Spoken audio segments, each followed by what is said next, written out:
Bueno, vamos a hablar de lípidos hoy. Para eso tenemos esta diapositiva de apoyo. Los lípidos en la alimentación de los animales. En este capítulo vamos a hablar sobre su definición, las funciones nutricionales de los lípidos, la clasificación, la digestión, absorción y metabolismo en los monogástricos y en los rumiantes, y el destino de los lípidos dentro del organismo animal. Vamos a empezar con las generalidades. Primero, nos interesa saber qué son los lípidos. Los lípidos, al igual que los carbohidratos, son también compuestos orgánicos que están en los animales y vegetales, o bien en sustancias oleosas o sustancias grasas que podemos encontrar en la naturaleza. Entonces tienen dos orígenes, pueden ser de origen animal o de origen vegetal. Los de origen animal reciben la denominación de grasa, físicamente son diferentes porque tienen una consistencia sólida. En la mayoría de los casos vemos algunas grasas de origen animal que pueden ser de peces o bien de aves, hasta de cerdos, que pueden tener una consistencia diferente de acuerdo a la alimentación que tengan. Y los de origen vegetal, que sí son aceites. Estos lípidos son solubles en solventes orgánicos como el benceno, el éter y el cloroformo, dice la diapositiva. Y a lo que se refiere principalmente es que no son solubles en agua, por lo tanto en el proceso digestivo necesitan algunos pasos diferentes a los carbohidratos. Se clasifican en conjunto como el extracto etéreo dentro del análisis bromatológico. ¿Cómo se clasifican? Se clasifican físico-químicamente, químicamente en saponificables y no saponificables, ¿verdad? ¿Qué quiere decir que sean saponificables? Saponificables quiere decir que pueden hidrolizarse. ¿Cómo?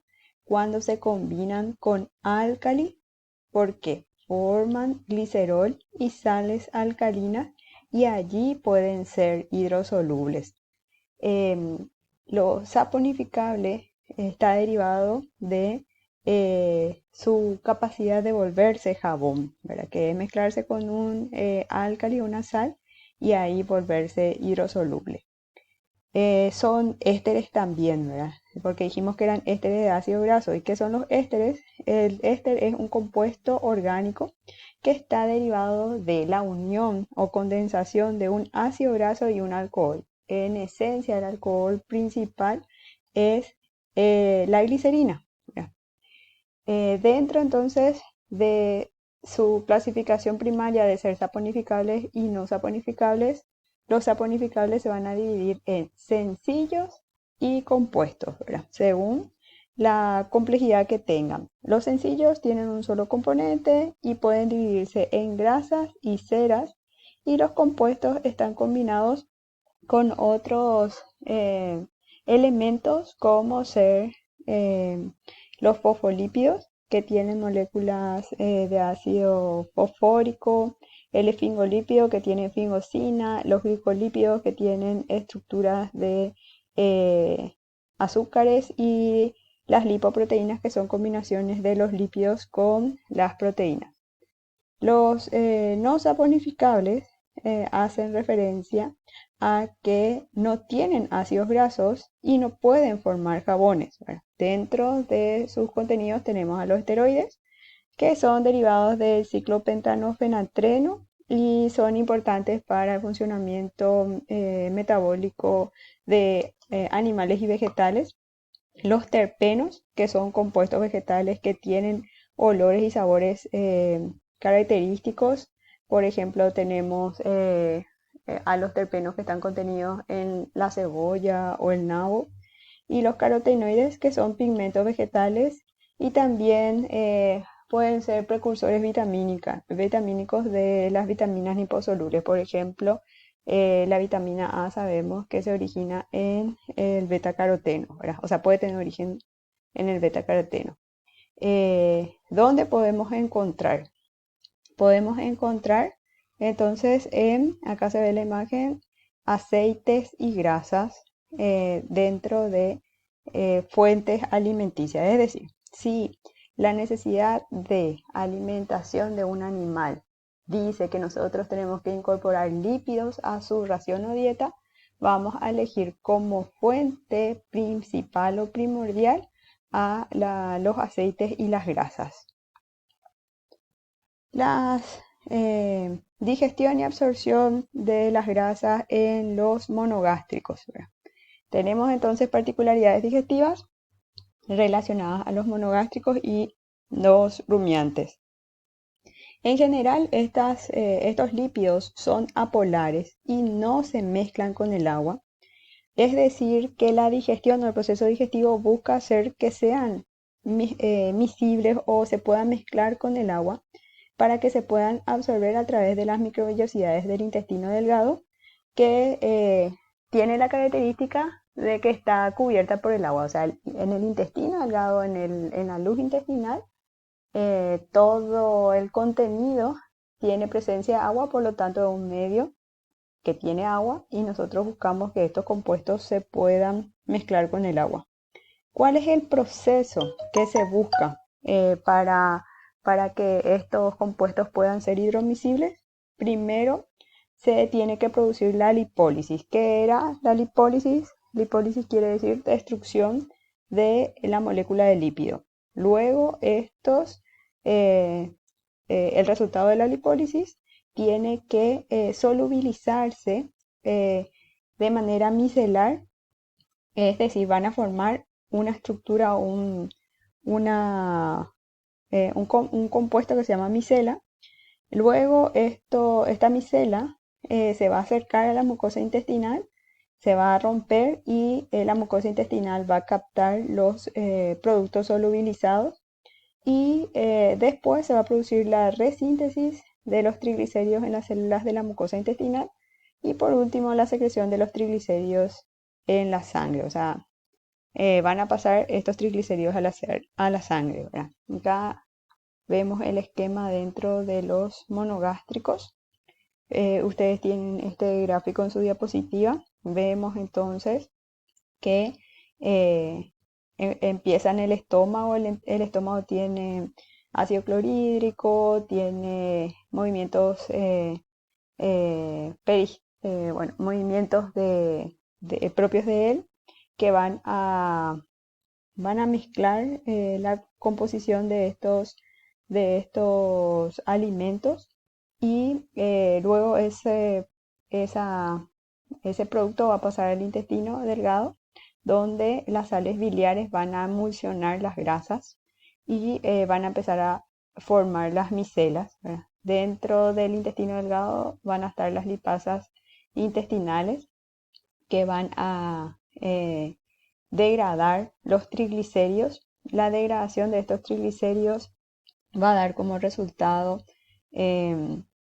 los ácidos grasos y también el glicerol. Y esto va a ser absorbido por la mucosa intestinal, ¿verdad?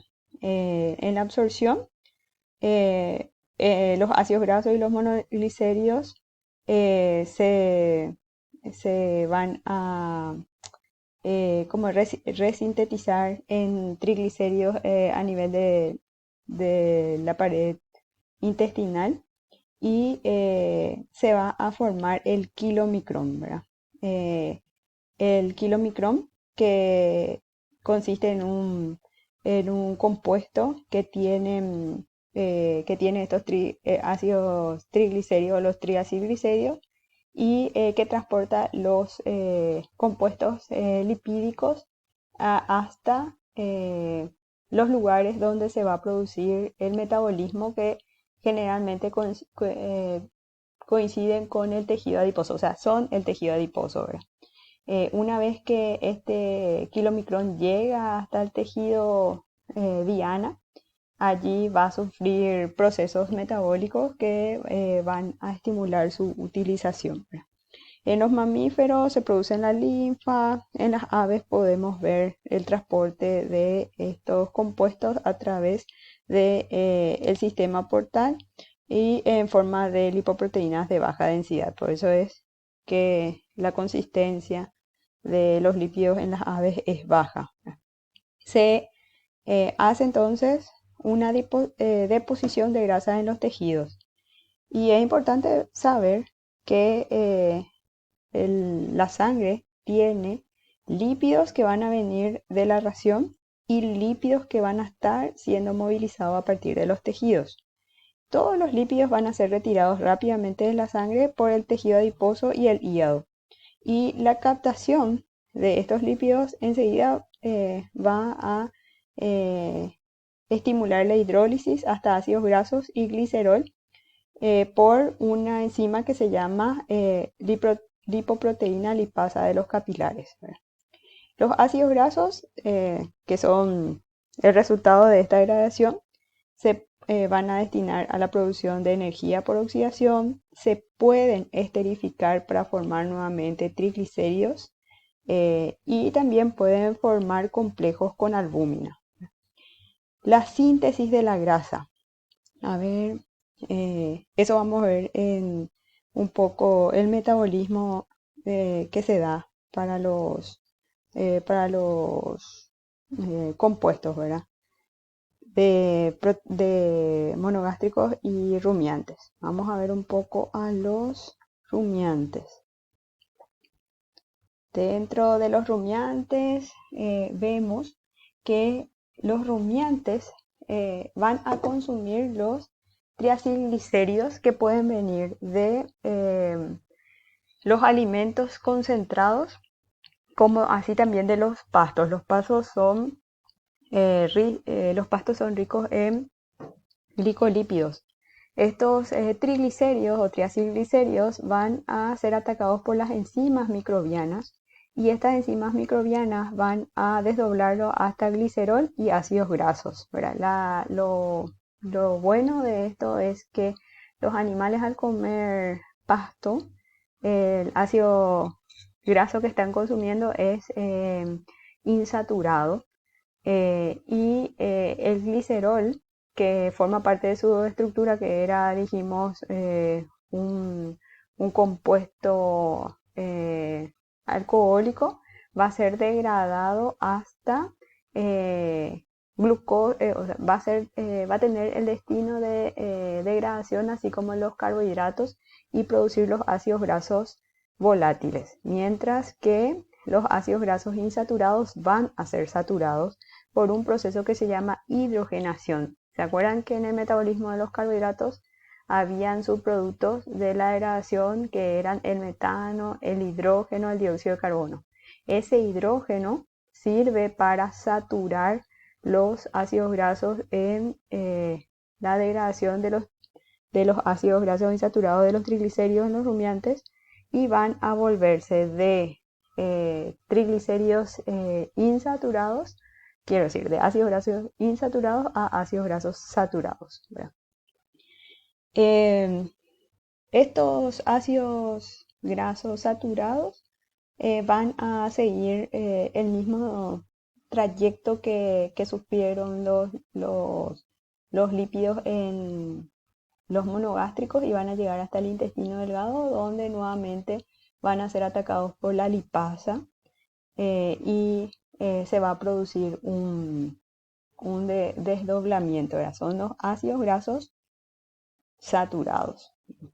Lo importante de esta degradación es que en el caso de los rumiantes, ellos ya no tienen glicerol a nivel intestinal, por lo tanto, la micela, que en el monogástrico estaba formado por ácidos grasos, glicerol y bilis, en los rumiantes no está compuesto por glicerol, falta el glicerol y nosotros vemos la presencia de una sustancia que se llama lisolecitina.